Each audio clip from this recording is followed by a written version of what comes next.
Bienvenue dans votre émission Coffre aux idées. Aujourd'hui, nous allons découvrir le leadership. Qu'est-ce qu'un leader? À quoi sert un leader? Souhaitez-vous être dirigeant? Qu'est-ce qu'il faut faire pour être dirigeant? Est-ce facile? Nous allons discuter avec Maëlle, Jessica et Carole. Demandez à Maëlle de nous faire la prière. On incline la tête. Notre Père Céleste, merci pour ce moment d'étude que tu permets d'avoir. Merci de nous éclairer sur ta volonté et de nous permettre de te découvrir et d'apprendre sur toi. Sois avec chacun d'entre nous et de nous comprendre ce que tu veux à nous dire en cet après-midi. Jésus pour ta gloire. Amen. Amen. Alors, souhaitez-vous être leader? Je ne sais pas si c'est une question de souhait, en fait. Moi, personnellement, je n'ai pas nécessité en soi. Enfin, si Dieu m'appelle à être leader, je ferai sa volonté. Mais en cas présent, là, non, c'est pas... Enfin, je ne sais pas.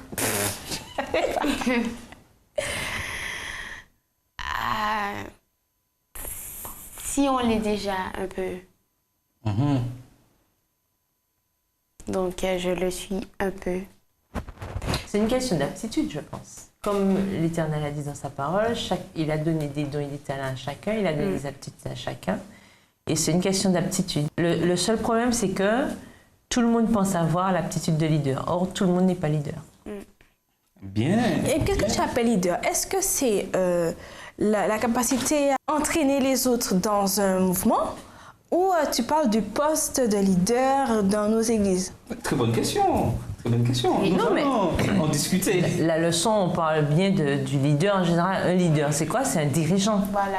Dans Un les deux leader, cas. c'est un dirigeant. Donc, quel que soit le cas qu'on va te présenter, ce sera toujours le leader. Oui, il est amené à être la tête de proue et il est amené aussi à guider les autres, à enseigner et à... Oui. Quand j'ai pensé à moi, je me suis dit que je n'ai pas forcément le poste de leader, mais ça m'arrive dans ma position de membre ou encore d'adjoint d'être force de proposition, d'être force d'entraînement pour encourager les autres à « mais si, allons-y, on va s'amuser », enfin voilà quoi. Tout à fait, mais en quelque sorte, tu as compris déjà. Et nous sommes tous appelés à notre niveau à être leader. Oui ou non? Oui, bien sûr. Leader dans le sens mener des gens à Christ. Tout à fait. Oui ou non? Oui ou non? D'accord, oui. Oui. Ensuite, il y a des étapes encore plus selon nos dons que nous avons reçus. Nous deviendrons dirigeants d'église. Mais au niveau leader, nous sommes tous appelés à amener des personnes à Christ. Et il faut comprendre qu'est-ce qu'un leader. Et la comparaison claire avec Pierre nous dit qu'un leader déjà, c'est un berger. Un berger, quelles sont ses qualités du berger? Mais il s'occupe du troupeau, il protège, il est là, quoi. Il est surtout au service de Très important. son troupeau. De son troupeau. Et j'aime bien le titre de la leçon. Il dit le leadership, mais ajoute un mot important, serviteur. Donc ça me permet déjà de comprendre que celui qui veut vraiment diriger, être un bon dirigeant, première étape, être serviteur. Qu'est-ce qu'un serviteur? Il sait écouter aussi l'autre, il fait vraiment attention à l'autre, qu'il est au service de... Il est là pas pour son propre but, mais pour t'aider toi aussi. Tout à fait. Et ça veut dire aussi être au service, c'est aider l'autre. C'est aussi permettre à l'autre d'évoluer, permettre à l'autre d'aller plus loin. C'est vraiment se mettre à la place de l'autre des fois et aussi avoir cette humilité nécessaire pour pouvoir comprendre l'autre. Et ça, c'est important aussi. C'est-à-dire qu'un bon leader va regarder un peu... il va regarder son troupeau, il va connaître à qui il a affaire, il va essayer de savoir, il va essayer de tâter le terrain pour savoir ce qui se passe, prendre le pouls. Mais c'est ça. Il va faire ce que le berger fait. Mais oui. Et Jésus nous dit dans Jean 10, verset 11, Jean 10, verset 11, je suis le bon berger donne sa vie pour ses brebis. Déjà, première étape, leader, berger, donne sa vie. C'est ça que vous appelez serviteur. Moi, je pense que c'est plus à la définition de serviteur de maison, hein, quand tu es pas esclave, mais tu es la servante de la maison, ou quand tu as un maître au-dessus de toi, tu es obligé de... Enfin, pas obligé, tu es à son service, tu es là pour prendre soin de la maison, prendre soin de tes autres, de tes maîtres. Et il y a cet esprit de se mettre à la place de son maître, de dire qu'est-ce qu'il va aimer, qu'est-ce que j'ai fait pour lui faire du bien, enfin, ce genre de choses-là. Oui, mais ça ne se contredit pas. Ça ne se contredit pas. Parce que le berger, il donne sa vie à ses brebis, mais il prend soin de ses brebis, s'intéresse à elles, qu'est-ce qu'elles ont besoin, pourquoi, exemple, cette brebis, aujourd'hui, attends, cette brebis, pourquoi elle ne vient pas avec les autres boire? Quel est son problème? Il va s'occuper de chercher à comprendre, être à son service. Peut-être qu'il a une patte cassée, va rectifier cette patte, va la soigner, va prendre soin. Et même dans la parole de Dieu qui nous dit que le berger, quand une brebis est perdue, qu'est-ce qu'il fait? Il laisse les 99 autres là et va chercher. C'est-à-dire se met au service de la brebis pour chercher à savoir là où elle est. Et c'est ce que Dieu et Jésus nous demande. Et ça, c'est à la portée de nous tous. Puisque nous sommes appelés à être des lumières et à amener des âmes à Christ. Donc, si je veux amener des âmes à Christ, il faut que je sois au service de ces âmes, oui ou non? Tout à fait. Et le mot leadership, déjà, est quelque chose à la portée de tout le monde. Et que tout le monde devrait déjà être de leadership serviteur. On a eu l'exemple par excellence du leader serviteur en la personne de Jésus, quelque part. Effectivement, Jésus était suivi, oui, mais quand il fallait se mettre au service de l'autre, il était aussi présent. Et je pense que c'est ce que nous devrions appliquer aussi.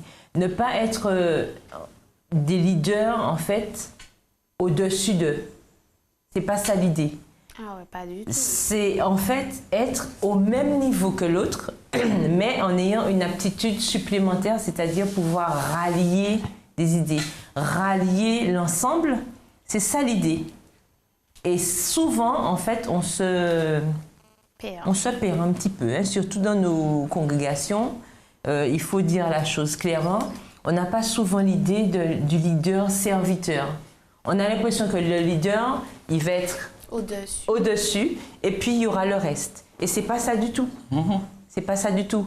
Ce que la leçon nous incite et nous invite à être, ce sont des leaders, mais des leaders qui soient à l'image de ce que Christ même il était.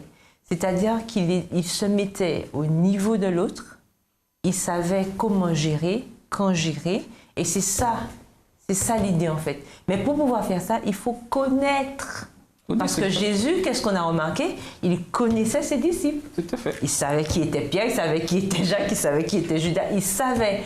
Mais pour connaître les gens, pour connaître les membres, il faut leur parler, il faut discuter avec eux, il faut aller les voir. Mais de plus en plus, qu'est-ce qu'on voit? Il y a une distance qui est mise entre la direction et les membres. Et ce n'est pas ce que Christ demande. Justement, on doit aller vers l'autre pour pouvoir le comprendre. Et pour pouvoir être des leaders efficaces, on doit connaître son troupeau. Et si on est loin de son troupeau... Et vivre avec son troupeau. Bien sûr, et vivre avec son troupeau. Parce que si on est loin du troupeau, on ne pourra pas, je ne vois pas qu'est-ce qu'on va diriger. Jésus même, il dit, mes brebis entendent, ils connaissent ma voix. Ils connaissent ma voix. Et deux aspects importants que je dis, c'est que nous sommes tous des leaders serviteurs. Si je veux amener des âmes à Christ, il faut que je sois en constante relation avec ces personnes. Bien sûr.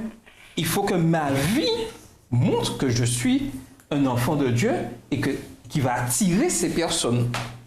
Si ma vie est contraire à ce que la parole de Dieu dit, pensez-vous que ces personnes que je souhaite amener à l'église viendront? Pas du tout. Mais non. Et prenons le texte de 1 Pierre 5, verset 3. 1 Pierre 5, verset 3. Une chose qui est demandée, je dirais, à ceux qui dirigent l'Église. Alors, 1 Pierre 5, verset 3. non comme dominant sur ceux qui vous sont échus en partage, mais en étant les modèles du troupeau. Pierre dit quelque chose de fort. Là, retournons dans le contexte des choses.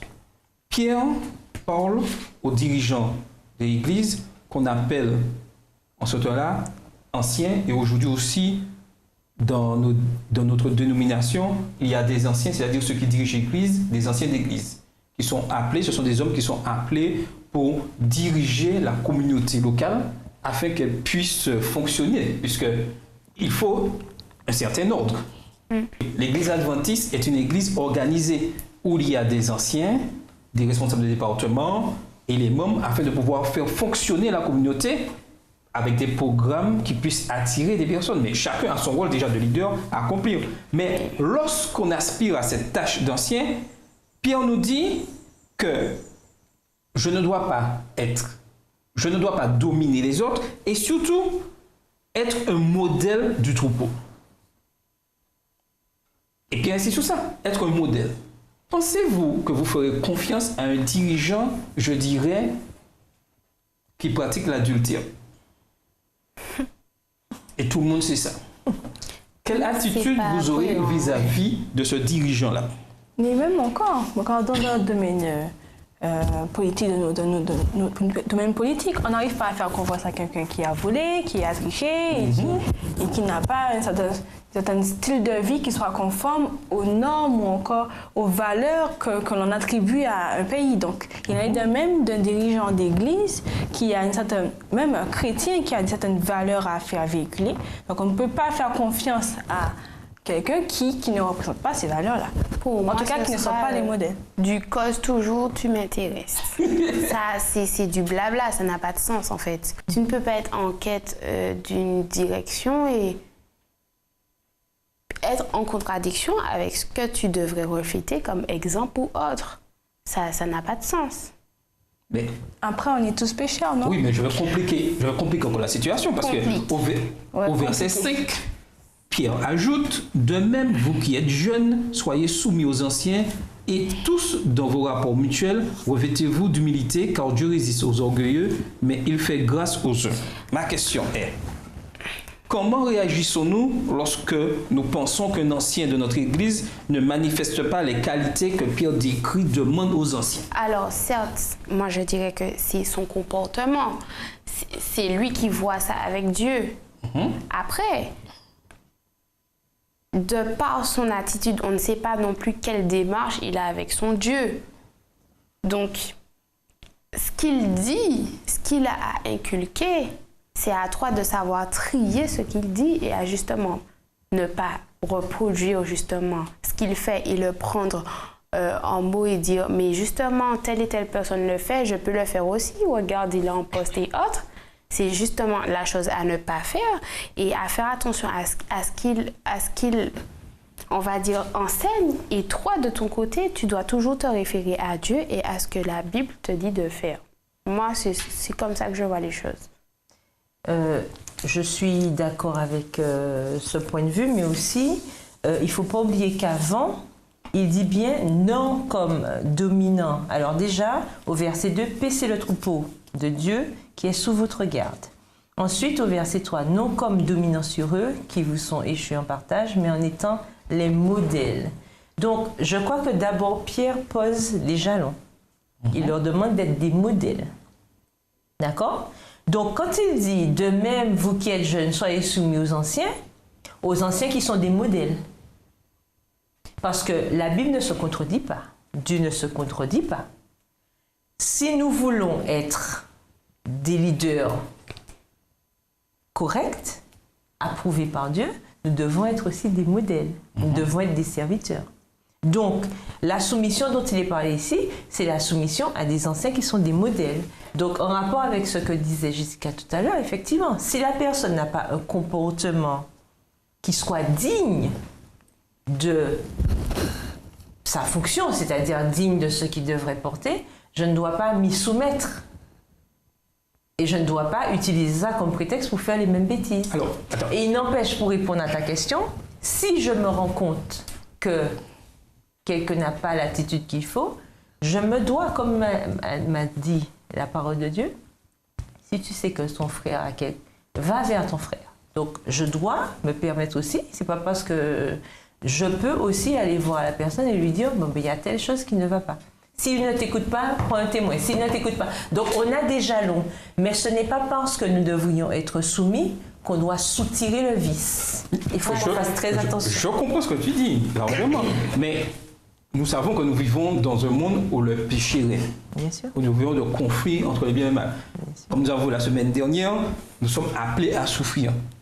Si je trouve d'injustice par rapport à des dirigeants placés dans la direction, quelle attitude dois-je avoir? Tu ne vas pas aller sur la chaire le samedi matin, aller faire un scandale, ni te lever en pleine congrégation pour dire « Ouais, tel... » C'est pas ça, justement. Dans cette soumission, tu dois être sage. On doit faire preuve de sagesse. Mais toujours faire comprendre qu'il y a de l'injustice, que ça ne va pas durer. Mais nous ne devons pas non plus dire oui, amen, alléluia à tout, puisque nous sommes conscients qu'il y a quelque chose qui ne va pas. Ce n'est pas ce que Dieu nous demande non plus. Mais nous n'allons pas être ceux par qui le scandale va arriver. C'est-à-dire que je ne vais pas créer de désordre dans la maison de l'Éternel, tout ça. Mais je vais me permettre d'aller voir cette personne pour lui dire il y a quelque chose qui ne va pas. Il n'empêche que je dois mettre le doigt sur ce qui ne va pas. Puisque nous disons que l'Église de Dieu est une Église organisée, mais c'est à tous les points. Quand je vois que quelque chose ne va pas, je dois aussi réagir. Tout à fait. Parce que l'Éternel n'accepte pas qu'on puisse, comme ça, impunément, aller à l'encontre de sa parole. Et Jésus, même quand il était sur terre, il a démontré. Parce que quand il a été dans le temple avec son petit fouet, ça, on aime dire ça souvent, hein? Mais Jésus n'est pas venu avec le petit fouet. Alors, machin. Non, il a vraiment fouetté les gens. Parce qu'il faisait n'importe quoi dans la maison de Dieu. Donc, c'est la même chose. Il y a un moment où il faut dire quand ça ne va pas. Tout à fait. Et je sais que Maëlle. Oui, Maëlle. La question, c'est comment faire quand un dirigeant est injuste? Oui. Ben, c'est ça le truc, c'est que malgré le fait qu'on ait vécu une injustice, on a tendance à être juge et à se dire que l'autre n'a pas eu le droit de le faire, c'est clair. Mais il y a déjà des punitions encourues par Dieu contre ces dirigeants qui n'ont pas fait le bien. Donc je pense que Dieu lui-même se chargera de son cas et traitera la situation selon lui, parce que nous n'avons aucune position de juge ici-bas. Tout en sachant que nous ne sommes pas mieux que les dirigeants. Et si nous étions à sa place, il se peut qu'on fasse pire ou les mêmes erreurs que lui. Car tous sont péchés, ils ont privé de la gloire de Dieu. Enfin, voilà. Oui, mais après, c'est une injustice, certes, mais dans cette position que l'on a, entre dénoncer l'injustice qui est juste et juger, il faut quand même qu'on ait un juste milieu et qu'il faut gérer la situation. C'est la question que je pose, c'est quoi le juste milieu? Parce qu'on se retrouve aujourd'hui, il faut dire les choses franchement, on se retrouve dans des situations où l'injustice est telle que, en fait, en tant que membre du troupeau, on se dit mais c'est même pas la peine de parler, puisque comme c'est la direction, comme c'est ceci, on n'a pas le droit de parler. Et qu'est-ce qui se passe? On laisse les choses aller au point que des brebis s'en vont. Parce que des leaders justement qui ne sont pas serviteurs font tellement de bêtises que ça décourage le troupeau. Je suis d'accord avec toi, mais aussi il faut remarquer, il faut agir avec sagesse. Il faut agir avec sagesse, mais aussi en tant que membre, et c'est là que j'insistais du rôle, je disais en tant que membre, nous avons un rôle de leader quand même, c'est lorsque nous voyons certaines choses ne vont pas, avoir cet amour que Dieu nous donne, d'aller voir les personnes en question, leur parler. Le plus souvent, qu'est-ce que nous faisons? Nous médisons. Nous, entre nous, on discute des choses que des faits, mais on n'a jamais été voir la personne. Et c'est pas ça l'amour. Allez voir, même si c'est les dirigeants qui ne respectent pas, parce que l'apôtre Pierre encourage les dirigeants en leur disant que c'est un appel élevé, non à la quête constante, le contraire. Le dirigeant n'est pas à la quête constante d'un statut, du succès et du contrôle. Mais nous savons que nous sommes dans un monde où le bien et le mal règnent. Donc, certains dirigeants ont ça en eux. Mais nous qui sommes là en tant que membres d'église, nous avons ce rôle d'aller les voir et le dire. Mais le plus souvent, nous n'y allons pas. Nous parlons derrière le dos, nous disons, certes, peut-être c'est vrai. Et comme disait Maëlle, nous sommes prêts à juger, à dire tout ça. Mais est-ce que nous sommes allés voir la personne en question, C'est ce que je dis. même si elle est dirigeante, même si c'est le président de la conférence générale, la personne a commis une faute, au lieu de parler entre la chaise, allons voir la personne, discutons du comment, du pourquoi, et l'Esprit Saint va nous éclairer, nous permettre de comprendre la situation. Et c'est ça l'amour. Et ça revient constamment, même quand Pierre parle, il donne des instructions, mais aussi, l'instruction est aussi d'aller voir la personne, d'agir avec amour vis-à-vis, puisque nous, quand je sais que nous sommes dans un monde où le bien et le mal règnent, je dois aller vers celui qui a fauté, même si c'est le dirigeant, même si c'est le pasteur de l'église, et lui dire, mon cher frère... Que ce soit un non, c'est quel que soit. Parce que personne n'est à l'abri. Non seulement personne n'est à l'abri, mais nous tenons au salut des uns et des autres. Puisque nous devons nous aimer les uns les autres. Aime ton prochain comme toi-même. Donc, je veux aussi que l'autre soit sauvé. Même si la personne a un statut particulier, je tiens quand même à son salut. Et aimer cette personne, comme tu le disais justement, mais c'est aussi aller voir cette personne et lui expliquer avec toute la sagesse que Dieu me donne que, bon, il y a telle chose qui ne va pas ou il y a telle situation, voilà, c'est ça. Mais c'est aussi mettre en place tout à fait ce que Dieu nous propose pour pouvoir, parce que c'est pas pour moi, souvent on confond justement cette histoire de jugement et de mettre en exergue quelque chose qui ne va pas. Nous avons les commandements. L'Éternel nous a donné des principes. À partir du moment où quelqu'un va à l'encontre de ces principes, ça n'a rien à voir avec un jugement. Tu prenais l'exemple de l'adultère tout à l'heure. Que nous dit la Bible? Tu ne commettras point d'adultère.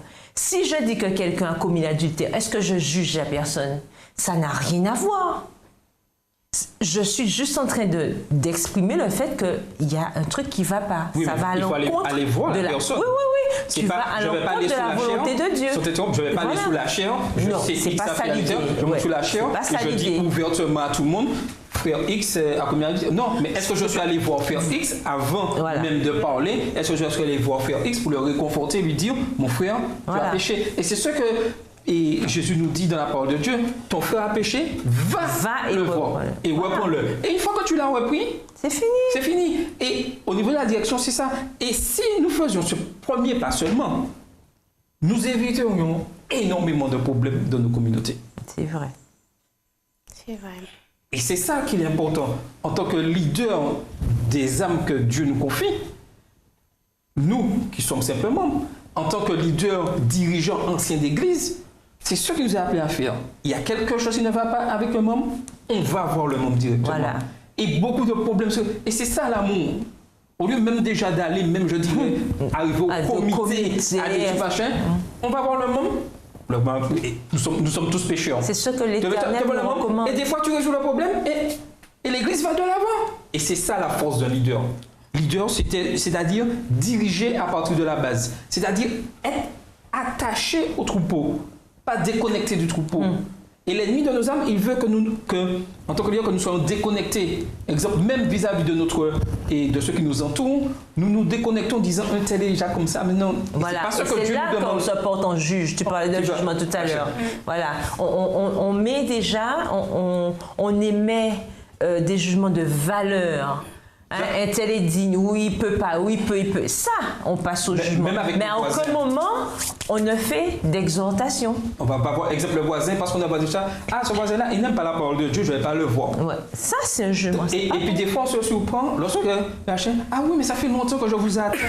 Mais nous avons déjà été jugés.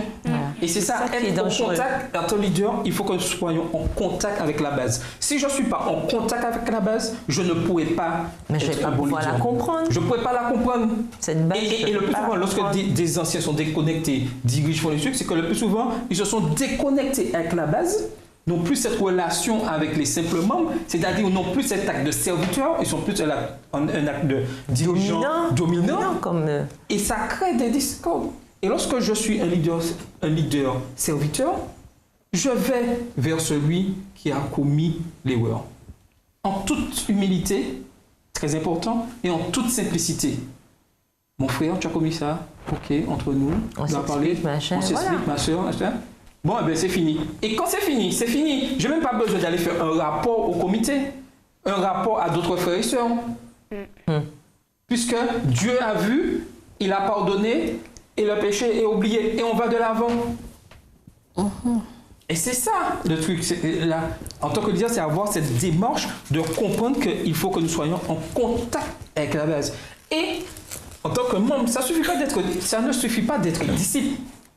Il faut que nous soyons de véritables leaders. De toute façon, nous n'avons aucune raison de juger nos dirigeants parce que quand je lis Ézéchiel 34, versets 8 à 10, et la sanction qui est en cours parce qu'en tant que dirigeants, ils avaient comme responsabilité d'amener le peuple à Christ.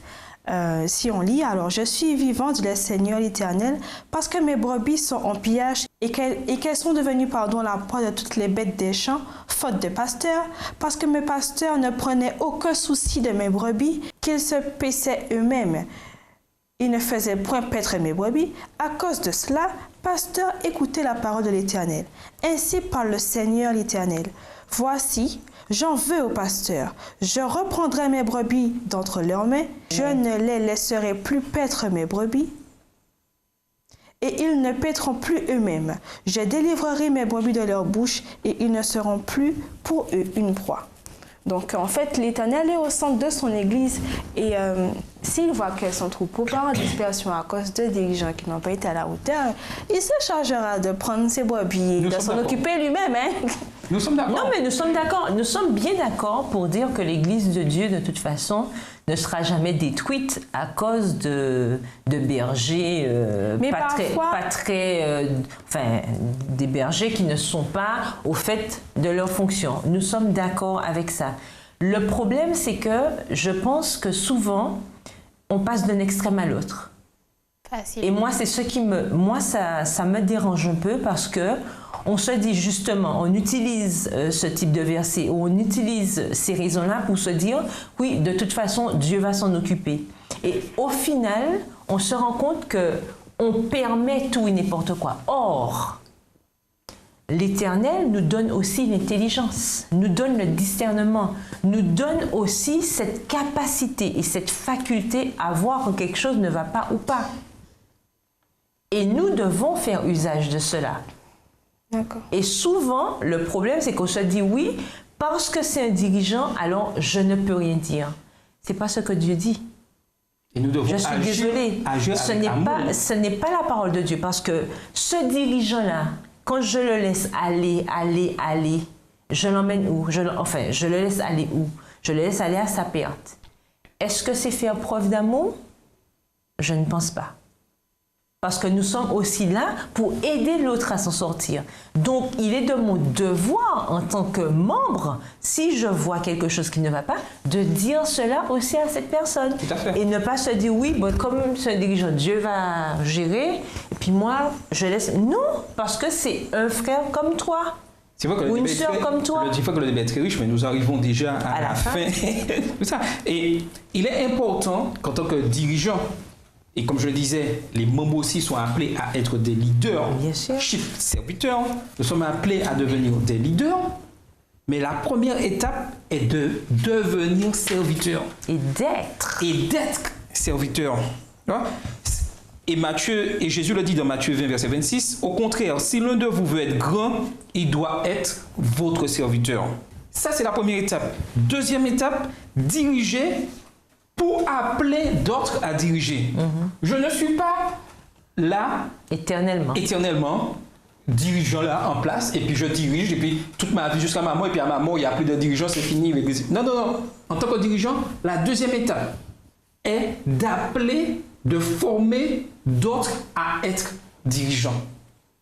Et à tous les niveaux en tant que membre et tout ça. Et c'est ainsi que l'église avance. Lorsque j'ai compris ça, je suis serviteur et que je cherche à d'autres soient dirigeants, je ne suis pas là. Dès que je suis pas dirigeant, je dois chercher, savoir qui va me remplacer pour continuer là, puisque le dirigeant est quelqu'un qui a une vision. On l'a vu avec Paul et Timothée. Tout à fait. Il est important. Et dernière étape, reconnaître que Dieu est le dirigeant suprême et qui nous conduit. Voilà la clé de réussite. Si nous voulons être dirigeants, il faut que nous passions par ces trois étapes. Être serviteur, former d'autres à être dirigeants et reconnaître que c'est Dieu qui dirige toutes choses et qui fait tout. Donc, le concept leadership serviteur est à notre portée. Oui ou non? Tout à fait. Elle est à votre portée. Nous devons être des leaders serviteurs. Le souhaitez-vous? Voulez-vous être leader serviteur? C'est mon souhait pour chacun de vous, ici présents sur le plateau, et vous téléspectateurs. C'était votre émission Coffre aux idées sur la chaîne Espérance TV Interamérique.